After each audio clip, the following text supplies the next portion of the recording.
Hey everyone, welcome back to the channel. Today I'm going to share 4 truly unsettling school lockdown stories that actually happened. These aren't paranormal or made up, just real situations that show how scary these events can be. I've spoken with people who experienced these lockdowns firsthand, and their accounts reveal just how terrifying these situations can be when you're trapped inside a school with no information about what's happening. Let's get into it. The first story takes place at Jefferson High School in 2018. It was an ordinary Tuesday in November, and students were just finishing up third period. The halls were starting to fill with teenagers chatting about weekend plans, homework assignments, and the upcoming basketball game. 16-year-old Megan was at her locker, exchanging her history textbook for chemistry notes when the announcement came over the PA system.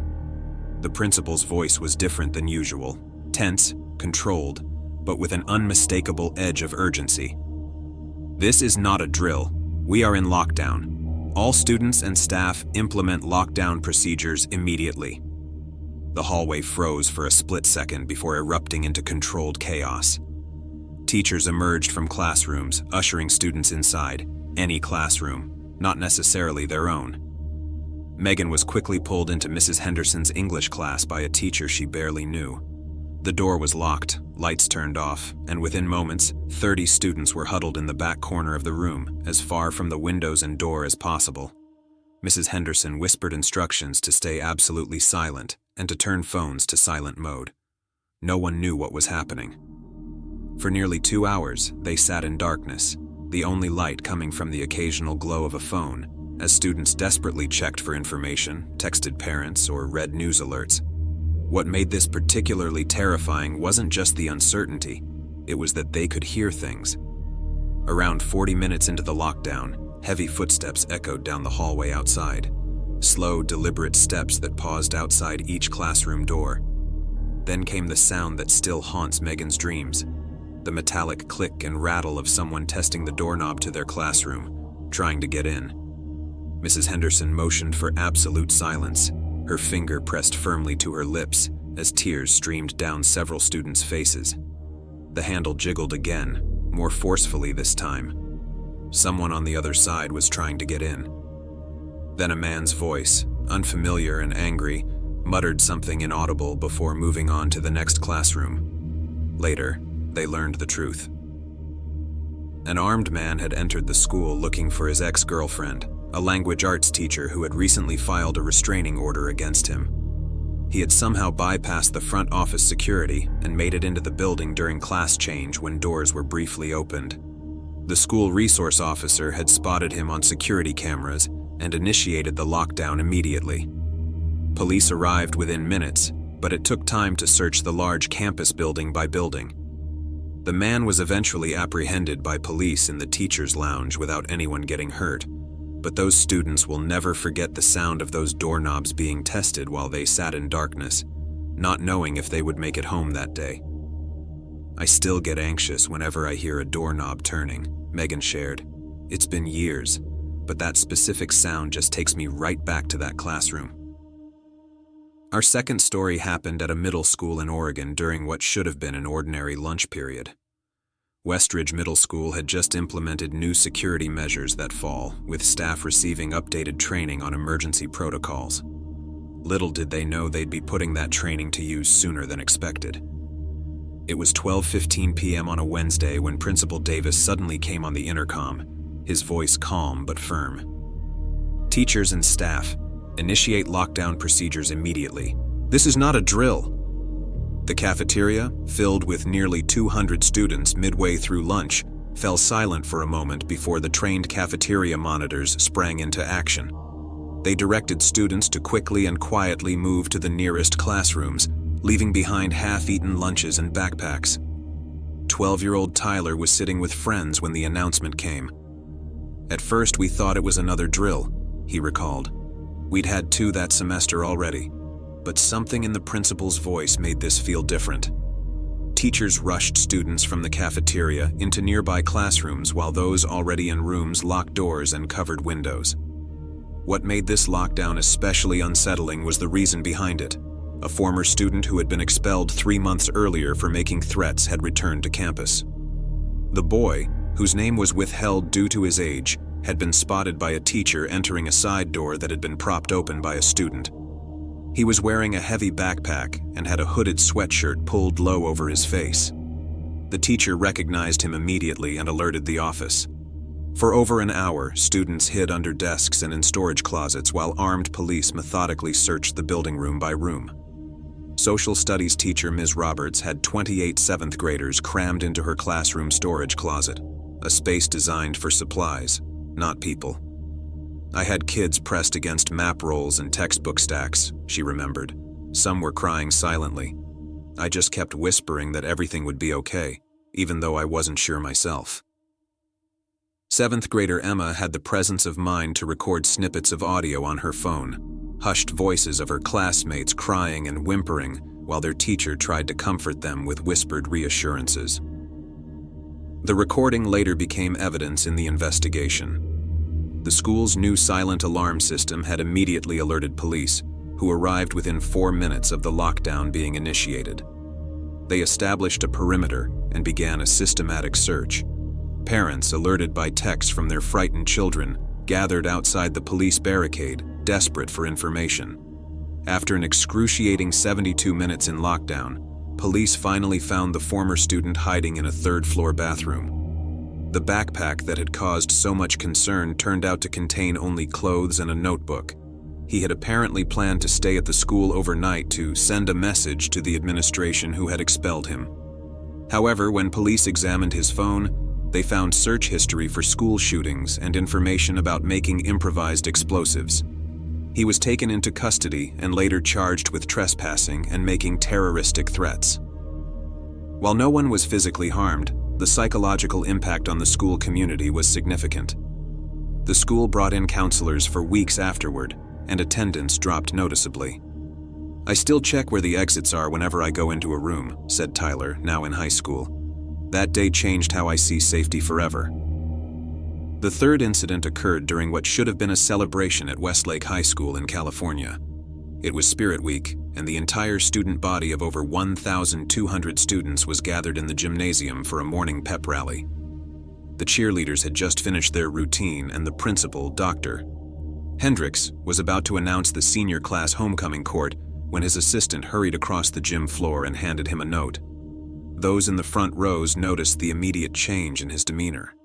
He took a deep breath, approached the microphone, and with remarkable composure said, "Students and staff, I need everyone to quickly and quietly return to your homeroom classrooms for an emergency lockdown. This is not a drill. Teachers, implement lockdown procedures immediately." The gymnasium, moments before filled with cheering and music, fell into a tense hush before teachers began directing students to exit in an orderly fashion. Senior class president Jordan was seated in the front row when it happened. "It was surreal," she recalled. "One minute we're all hyped up about homecoming, and the next we're being told to hide. The scariest part was that we had no idea why." What the students didn't know as they filed back to their classrooms was that police had received a call about someone with what appeared to be a rifle walking toward the school. A parent dropping off a late student had reported seeing a young male in a dark jacket carrying what looked like a gun case, or possibly a disassembled rifle partially covered by a blanket. As students made their way back to homerooms, teachers were frantically counting heads and locking doors behind them. Some classrooms had 40 or more students crammed inside, far more than their normal capacity, as teachers prioritized getting everyone behind locked doors rather than sticking to assigned rooms. Jessica, a junior, described sitting in complete silence for 3 hours, the only sound being occasional police radio chatter from the hallway as SWAT teams methodically cleared the building. "People were texting their parents that they loved them," she said. "I remember a boy near me was writing a note to his little sister in case something happened to him. We really thought we might die that day." The scariest part for many students was when SWAT officers began clearing rooms. They would unlock and burst into each classroom with weapons drawn, quickly scanning for threats before moving students into cleared areas. "When the door burst open and I saw those guns, my heart nearly stopped," remembered Eric, who was a freshman at the time. "Even though they were there to help us, having rifles pointed in your direction, even briefly, is something you don't forget. After the entire campus was cleared, students were reunited with frantic parents at a nearby shopping center parking lot that had been designated as the reunification point. It turned out to be what police call a swatting incident. Someone had called in a false report with the intention of triggering a massive police response. Investigators later traced the call to an IP address in another state, but the person responsible was never identified. Even though it was ultimately a hoax, the psychological impact on students and staff was very real. The school brought in trauma counselors, and attendance was optional for the remainder of that week. Every loud noise in school made people jump for months afterward, Jordan said. And whenever we had scheduled lockdown drills later that year, some students would have panic attacks or just stay home that day. The fourth and final story takes place at Sunshine Elementary School in Florida, where the vulnerability of the youngest students made an already frightening situation even more distressing. It was an ordinary Tuesday morning in April, warm enough that Ms. Collins had taken her first grade class outside for their reading circle under the big oak tree near the playground. As the 6-year-olds took turns sounding out words from their readers, Ms. Collins noticed something that made her blood run cold. A strange man walking slowly around the playground perimeter, watching the children. He was dressed inappropriately for the warm weather in a long coat, and kept one hand in his pocket while using the other to periodically touch the chain-link fence. Something about his behavior set off alarm bells in her mind.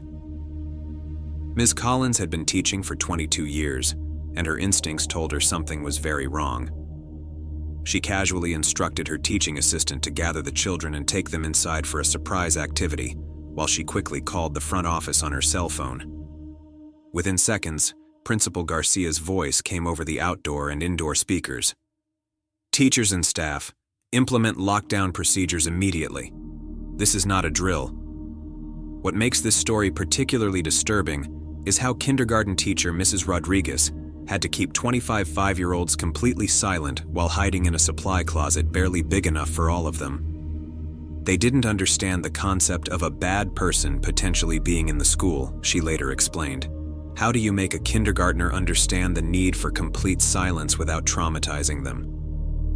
She described singing very quiet songs with them and telling them it was a special silence game where the best quiet class would get extra recess time.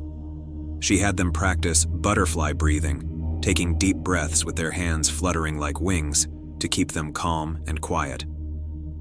Meanwhile, first-grade teacher Ms. Collins was dealing with her own classroom of young children who had seen her reaction to the man outside and were more aware that something frightening was happening. "One little girl asked me if the bad man was going to hurt us," Ms. Collins recalled, her voice breaking. "How do you answer that honestly without causing panic?" "I just told her that our school had special doors to keep us safe, and the police were coming to help us." Outside, police discovered the man was James Thornton, a recently released convict with a history of violence against women and children who had somehow gotten onto school grounds despite the security measures. He was apprehended trying to enter through a side door that led directly to the kindergarten wing. When officers searched him, they found a hunting knife and zip ties in his coat pockets. Later, security footage showed he had been watching the school for days, learning the schedule and routine of the staff and students. He had been particularly focused on when and where the youngest children had their outdoor activities. "What haunts me most is the premeditation," said Officer Ramirez, who was first on the scene. "This wasn't random. He had been planning this, watching these little kids, learning their routines."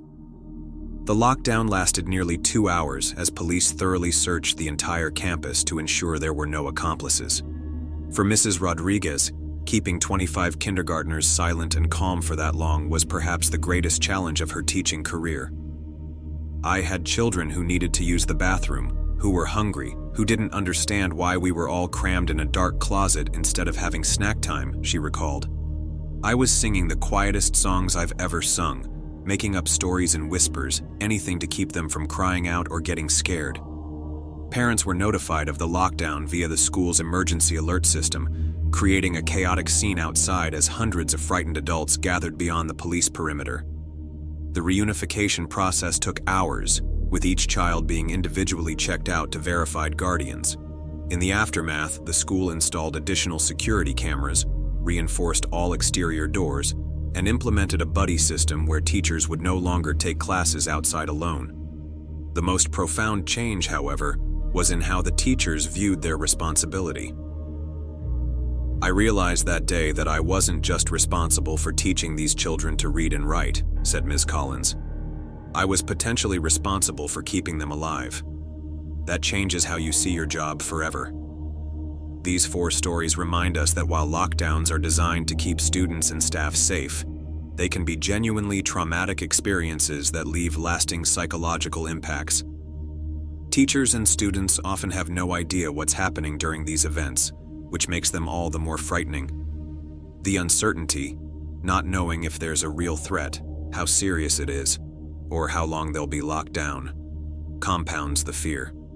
For many students, these experiences fundamentally change their sense of safety at school.